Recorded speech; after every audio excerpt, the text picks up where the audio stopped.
اللہم صلی علی محمد و آل محمد۔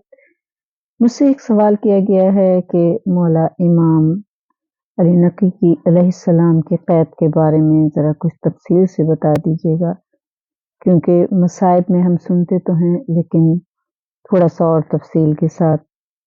میرے مولا امام علی نقی علیہ السلام مدینہ منورہ میں تھے، اور جیسے کہ آل محمد تبلیغ دین کے لیے ہی اس دنیا میں آئے تھے، لوگ آپ کے پاس آتے تھے، آپ درس دیا کرتے تھے اور آپ لوگوں کو دین کی تعلیم اسی طرح دیتے رہے۔ آپ کے چاہنے والے آپ کے گرد جمع ہوتے تھے۔ متوکل اس زمانے میں حاکم تھا، اور اس نے اس وقت میں جو معتصم نے شہر تعمیر کرنا شروع کیا تھا اور پھر اس کی وفات ہو گئی تھی، تو متوکل نے اس شہر کی تعمیر شروع کر دی تھی، جسے سامرا کہتے ہیں۔ بہت خوبصورت شہر ہے اور وہ اس کی تعمیر کرتا رہا۔ اس دوران اسے امام علی نقی کی طرف توجہ دینے کی ٹائم نہیں ملا، وقت نہیں ملا۔ متوکل ایک ایسا ظالم بادشاہ تھا کہ جسے ظلم کرنے میں بہت مزہ آتا تھا، اور اس کے ظلم کی انتہا یہ تھی کہ اس نے شیر پالے ہوئے تھے، قیدیوں کو ان کے سامنے پھینک دیا کرتا تھا۔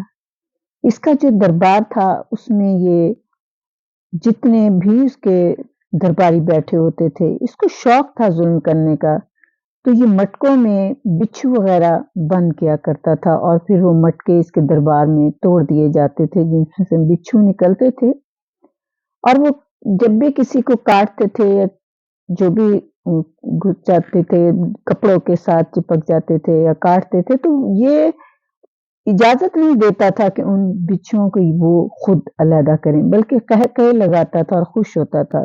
کبھی کبھی جیسے کہ یہ جبہ پہنتے تھے یا بائیں جو پہنتے تھے، ان کی آستینیں کھلی ہوتی تھی، تو ان کے اندر یہ سانپ ان کی آستینوں میں چھوڑ دیتا تھا، اور پھر بعد میں تریاق سے علاج بھی کیا کرتا تھا۔ یعنی اسے اس قسم کے شوق تھے کہ دوسروں کے ظلم کر کے یہ بہت لطف لیتا تھا، اور یہ 10 سال تک تقریباً سامرا شہر کی تعمیر کرتا رہا، اور ادھر میرے مولا مدینے میں تبلیغ اسلام کرتے رہے۔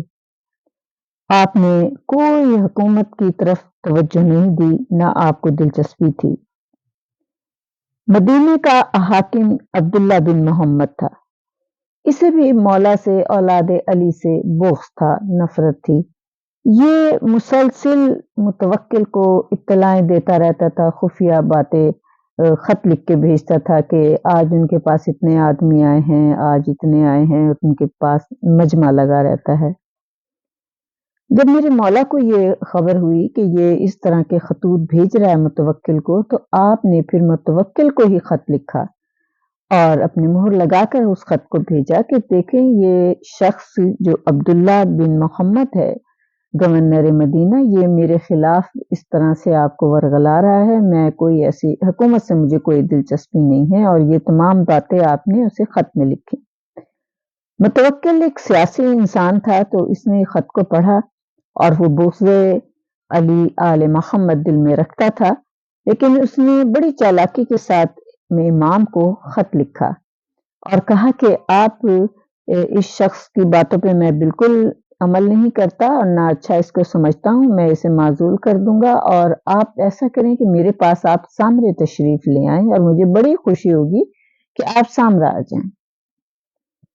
آپ نے اس کے خط کو پڑھا اور پھر آپ جانتے تھے ظاہر امام ہے، آپ کو معلوم تھا کہ میں نے کس وقت اس دنیا سے جانا ہے اور جو صحبتیں سہنی ہیں۔ آپ نے کہا ٹھیک ہے، اور اس کے بعد آپ نے تیاری کرنی شروع کر دی۔ کچھ دنوں کے بعد یحییٰ بن ہرثمہ جو تھا وہ 300 آدمیوں کا لشکر لے کے مدینہ میں آ گیا۔ آپ نے تمام وقت تیاری کی، اور اس کے بعد آپ نے اپنے جد کے روضے پر گئے، آخری سلام کیا، دادی زہرا کی قبر پر گئے، मौला हसन की, मौला इमाम मोहम्मद बाक़र अलैहिस्सलाम, इमाम ज़ैनुल आबिदीन, इमाम हसन अलैहिस्सलाम की कब्रों पर गए, आखिरी सलाम किया मेरे मौला ने। और ज़ाहिर है आपने कब्र फ़ातिमा पे हाथ रख के ये बात की कि जद्दा मैं जानता हूँ कि अब मैं मदीने वापस नहीं आऊँगा। आखिरी सलाम करके आप तशरीफ़ ले आए, तो जैसे कि मदीने वाले भी जानते थे कि मुतवक्किल ने एक लश्कर देकर भेजा है, तो इमाम को बड़ी शानदार जगह देगा और आलीशान मुकाम, आलीशान घर में, मकान में, किसी महल में आपको रखेगा। लेकिन जब आप सामरा पहुँचे, तो मुतवक्किल ने कह दिया कि आपको फ़कीरों की सराय में ठहराया जाए और आपको जहाँ पे शरीफ लोग जाना भी पसंद नहीं करते थे, वहाँ आपको ठहराया गया।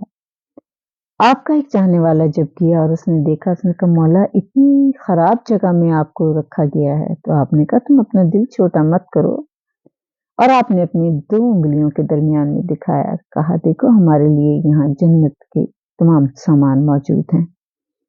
आप वहाँ पे भी अपना दर्स व तदरीस कर देते रहे और जो लोग आपके पास आते थे, उन्हें आप दीन इस्लाम की तबलीग करते रहे। मुतवक्किल को ये खबर हुई कि यहाँ पर भी लोग आपके पास आते हैं, तो इसने कुछ अरसे के बाद इमाम को आराम से तरीके के साथ सख्तियाँ देनी शुरू कर दी और इसने इमाम के ऊपर एक शख्स मुकर्रर कर दिया जिसको सईद कहते थे।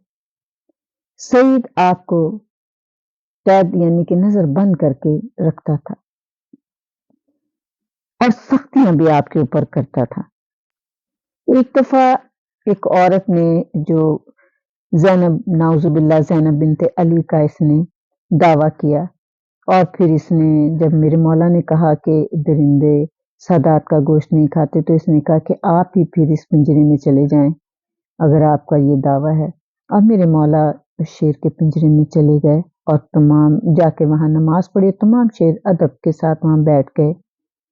इस वाक़ये के बाद लोगों के दिलों पर इमाम की अज़मत और बैठ गई और लोग आपके मुतरिफ़ हो गए, आपको और मानने लगे। और लेकिन मुतवक्किल के दिल में आपके लिए बुग़्ज़ और बैठ गया और इसने और सख्तियाँ करनी शुरू कर दी और फिर कहा कि ये कुछ लोग जो आपके दुश्मन थे, उन्होंने कहा कि आप ये समझते हैं कि ये दीन इस्लाम की तबलीग करते हैं, नहीं, इनके चाहने वाले जो इनके गिर्द इकट्ठे हो जाते हैं, वो असला लाके इनको देते हैं ताकि वो आपके खिलाफ इस्तेमाल किया जाए, और ये आपकी मुखालफत के लिए अपनी हुकूमत चाहते हैं, और इसके लिए ये अब वहाँ पर ये सब लोग इकट्ठा हो रहे हैं, जमा होते हैं और आपके खिलाफ बातें करते हैं।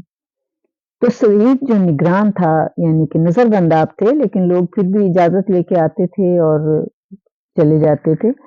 इतनी सख्त पाबंदी थी कि लोग आपसे मिलते नहीं थे, ख़ास इजाज़त लेके ही कोई कुछ लोग आपसे मिलने आते थे। कि एक दफ़ा ये आप मुतवक्किल ने आपको बुलाया, जब आप गए तो कुछ लोग जो थे वो मुतवक्किल के महल के बाहर, यानी कि जो जगह थी वहाँ पर बैठे हुए थे। काफ़ी लोग थे। तो वो जो शख्स लेके जा रहा था, वो कहने लगा कि तुम यहाँ पर क्यों बैठे हो? तो उन्होंने कहा कि हम इमाम की ज़ियारत के लिए आए हैं, क्योंकि इमाम से हम मिल तो नहीं सकते, तो हम दूर से ही इमाम को देख लेंगे। ये आलम हो गया था कि इमाम की ज़ियारत के लिए भी लोग तरस गए थे। इसने सईद ने जब ये जो आपको कैद किए हुए था, तो मुतवक्किल ने कहा कि सईद, आज रात तुम जाकर छापा मारो और जाकर देखो कि इन्होंने क्या असलहा हथियार वगैरह जमा किए हैं। तो वो सईद खुद कहता है कि रात का वक़्त था, मैं दीवार से चढ़ के छत पे गया और अंधेरा था। मुझे कुछ नज़र नहीं आ रहा था कि मैं अब छत से कैसे नीचे उतरूँ। तो इतने में मुझे इमाम की आवाज़ सुनाई दी, और आवाज़ ये थी कि सईद, तुम रुको, मैं आता हूँ चिराग लेके, तुम्हें रास्ता दिखाता हूँ। क्या शान है मेरे इमाम की कि इस वक़्त दुश्मन है, लेकिन उसके लिए भी आप कह रहे हैं अंधेरा है, मैं तुझे रास्ता दिखाता हूँ। फिर उसको उतार कर नीचे लेकर आए और आपने कहा, ले ये देख, ये मेरा घर है और तलाशी ले, जितना हथियार वगैरह तुझे नज़र आए सब ले जा।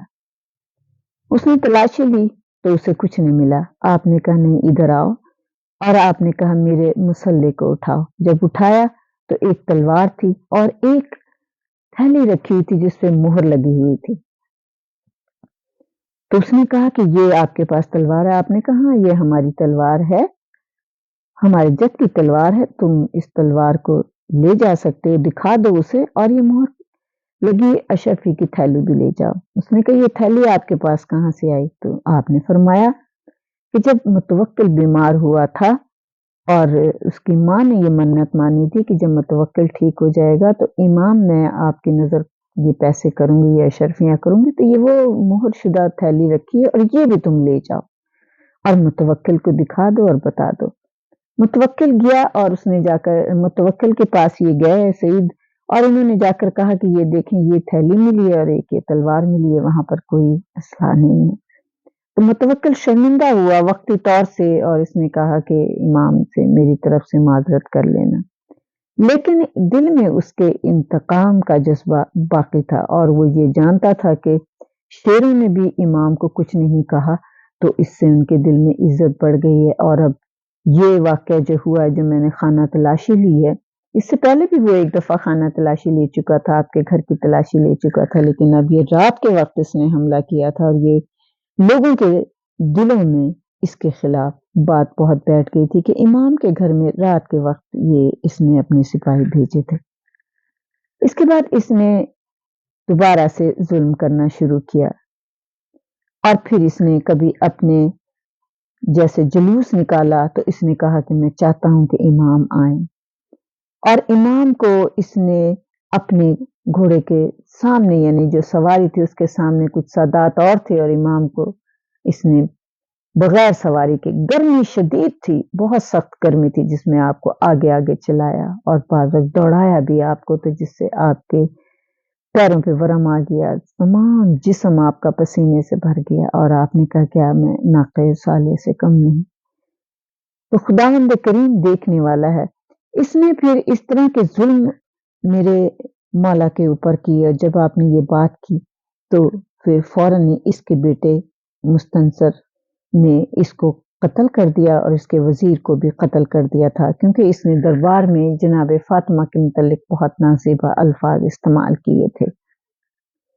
जब ये कत्ल हो गया तो उसके बाद मुस्तनसर और फिर मुस्तईन आए, लेकिन फिर इसके बाद उनके मरने के बाद मुअतज़ बिल्लाह आ गया, और ये मुतवक्किल का वो बेटा था जो बिल्कुल ऐसा लगता था कि जो बिल्कुल दूसरा मुतवक्किल था। इसने ज़ुल्म की इंतहा कर दी और इसने मौला को कैद खाने में डाला, और ऐसे कैद खाने में डाला कि जो बिल्कुल ज़मीन के अंदर था। आज भी आप जाएँ तो कितनी सीढ़ियाँ उतर के आपको उस कैद खाने में जाना होता है, और जब उस कैद खाने में आप जाते हैं तो वहाँ पर भी वो कि कमरा नहीं है बल्कि एक कुआँ है कि जिसके अंदर आदमी लेट भी नहीं सकता। ना जाने मेरे मौला ने कैसे वो वक़्त गुज़ारा होगा। फिर उस कैद खाने में जाने के लिए एक सुरंग की तरह रास्ता है जिसमें से गुज़र के जाना पड़ता है। बहरहाल इसने मौला को कुएँ में रखा। इसने पहले ज़र्राफ़ा की कैद में रखा। ज़र्राक़ी एक शख़्स था, उसके ज़ालिम तरीन शख़्स था। मौला को पानी इतना कम दिया जाता था और जब भी शदीद गर्मी में भी गर्म पानी दिया जाता था, और पानी लेने के लिए मौला को एक उन्होंने कैद खाने में एक जगह बनाई हुई थी जहाँ से पानी नीचे वो लटका दिया करते थे। वो जगह भी अब है, या जहाँ से वहाँ मौला पानी लेने आते थे वज़ू के लिए, पीने के लिए, जो भी। और उस तंग व तारीक कुएँ में मौला को रखा गया था जहाँ पे आप रहे।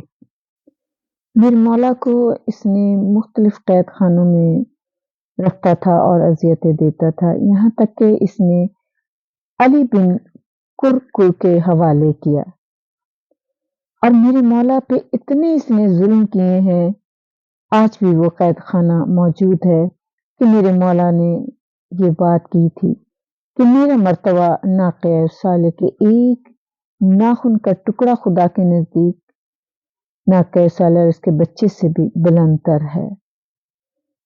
तो ये कहते हैं कि ये बात मेरे मौला ने जब इसने आपको गर्मी के वक़्त मुतवक्किल ने चलाया था, तो उस वक्त आपने ये बात की थी और फिर मुतवक्किल मारा गया था। और अली बिन कुरकर के पास जब आप ये कैद खाने में थे, ये शख्स इंतहाई जालिम था और आप पे बहुत जुल्म करता था। और मुतिस बिल्ला ने हर तरह का कहा था कि इनके ऊपर जुल्म करो, तुझे मेरे मौला के ऊपर कोई शख्स इनसे मिल नहीं सकता था, किसी से मुलाकात नहीं कर सकते थे, ना कोई आपके पास आ सकता था। तो इसने फिर मेरे मौला को जहर दिलवा दिया था। और वो ये मेरा मौला है कि जिसने अपनी कब्र पहले ही अपनी जो घर का सहन था उसमें खो दी हुई थी। और ये मौला को अपने ऐसे कैद खानों में ये कैद किए रखते थे। और जब मेरे मौला को जहर मिला इतना शदीद था तो आप तड़प नहीं सकते थे। मेरे मौला का आज भी वो कुआं आप देखें, वो इतने सख्त पत्थर हैं कि उस पर बैठना भी मुश्किल है। वहां पे मेरे मौला को जब जहर आपको दिया गया है, आप तड़प रहे थे। तो मुहतसिब बिल्ला को इतनी दुश्मनी थी आले मोहम्मद से कि इसने कहा कि मैं देखना चाहता हूं कि सादात मरते कैसे हैं जब जहर दिया जाता है। मेरे मौला तड़प रहे थे। आपके कहते हैं कि इतना जहरीला जहर था, ये वो जहरीला जहर था कि जो इमाम हसन को दिया गया था, जो इमाम रजा को दिया गया था, जो इमाम हसन अस्करी को भी वही जहर दिया गया है और मेरे इमाम नकी अलैहिस्सलाम को भी वही जहर दिया गया है।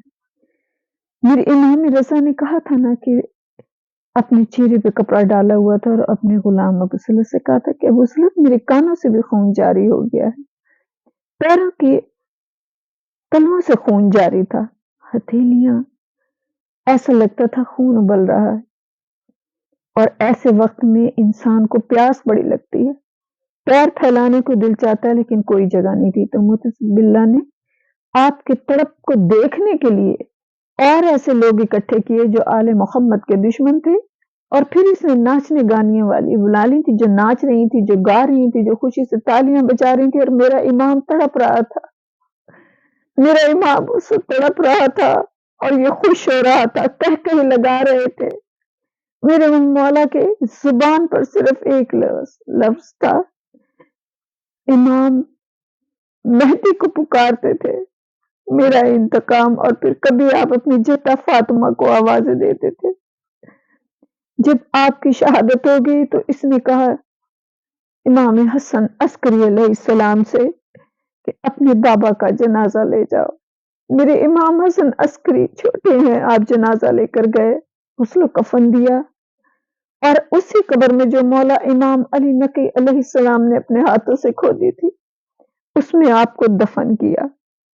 इतने मजालिम इन्होंने आले मोहम्मद पर किए हैं कि आज भी वो कैद खाना सामरा में है, जिसे लोग देखते हैं और आज भी खौफ तारी हो जाता है। मैं कहती हूँ मेरे इमाम कैसे उस कैद खाने में रहे होंगे। मेरे वक्त के इमाम हमारे इस पुरसे को कबूल कर लेना, हमारे जिक्र को कबूल कर लेना। मौला हमारे पास अल्फाज नहीं है, हमारे पास जिक्र के अल्फाज नहीं है, मेरे मौला इस जिक्र को कबूल कर लेना। मेरे मौला इस जिक्र के सदक़े से हमारे गुनाह कबीरा और सगीरा को माफ कर देना।